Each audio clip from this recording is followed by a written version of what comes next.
Hello, my name is Steve Bondoni.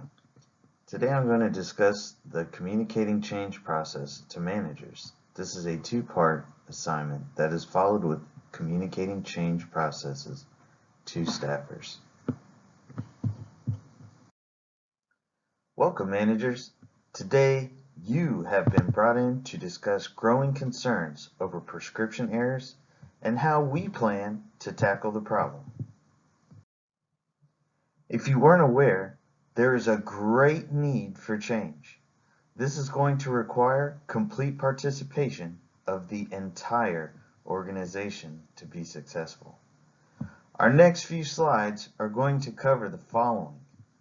We will need to identify the problem and help everyone understand why it is important to our industry. With the assistance of the team, we will uncover how we can resolve the issues. As with any change, there's a process that we will discuss about how to streamline the transition to the new process. I want to ensure everyone knows what their role is and how they will impact the change process. We will have a timeline that needs to be followed to keep everyone focused and on track. And at the end of this presentation, we will summarize our discussion points and take time to answer the questions you have about the change process. So let's begin by addressing the problem that has been identified and why it is so important to all of us. There is a need for change. More than 770,000 patients are killed or harmed by adverse drug events annually. What is causing these adverse drug events?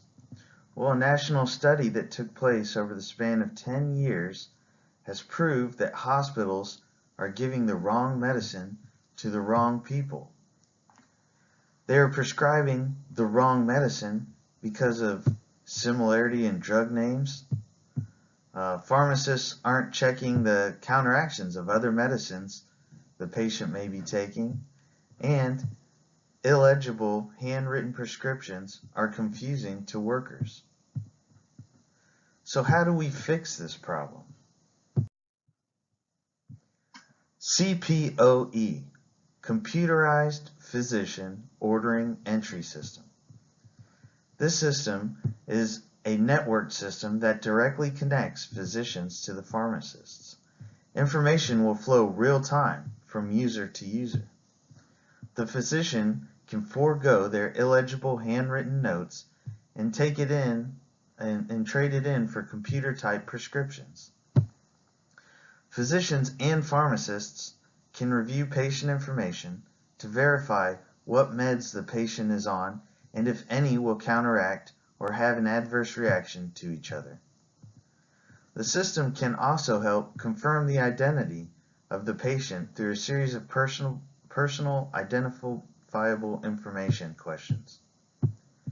CPOE will help to save lives, reduce prescription-related illnesses, and reduce prescription-related errors. Change doesn't just happen overnight. You as the managers are the front line and will be the driving force behind this change. You will have to create dissatisfaction with the status quo. It will require explaining to your teams why our current processes are failing to our customers and how they are partially responsible for the problem. To ensure that they understand their role in the process and how to perform it, we will train and educate the staff on CPOE to ensure ease of the transition. This includes training on the program and software and how it will be used to benefit the staff and customers. You will also be responsible for re-engineering the control system. You will perform spot checks throughout the process, which includes checking up with patients to ensure they receive the right medicine. So who will be affected by this change process? It'll be the managers and staff. Managers, you will be the focal point of this entire change operation. You will have to respond to your staff's questions and concerns regarding the new processes and why it's necessary. You will need to motivate the team to adopt the new technology to be better serve our customers. You will need to monitor progress and reward positive and negative behaviors. And you will need to verify system success so that we don't fall into the old routine of prescription errors.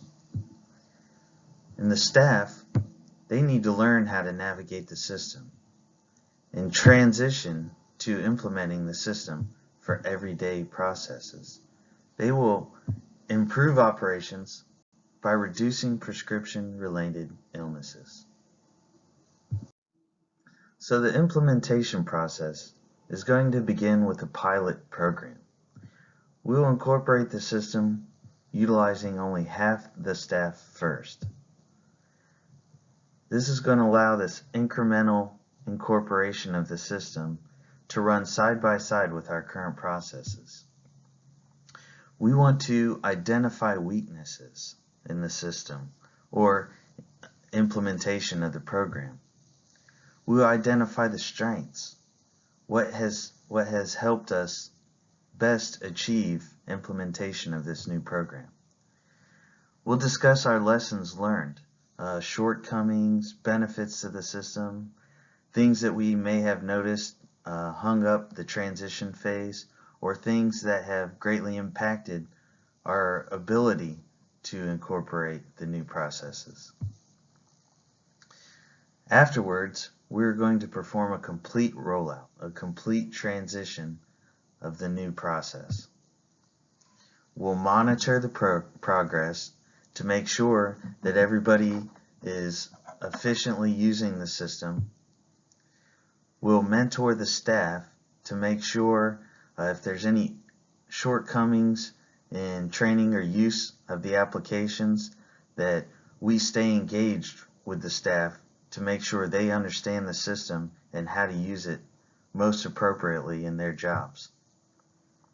And then we'll encourage positive behaviors. If people have any complaints or concerns with the system, we need to make sure that we address it at the very beginning of the complaint. That way we encourage more better attitudes towards the system. As mentioned earlier, there's a great need for change. This will require complete participation of the entire staff to be successful. You, being the managers, are the focal point of this operation. You will be the ones to ensure staff understands the problem, their role in the solution, and you will guide their overall performance. At this time, I would like to field questions and concerns that you have.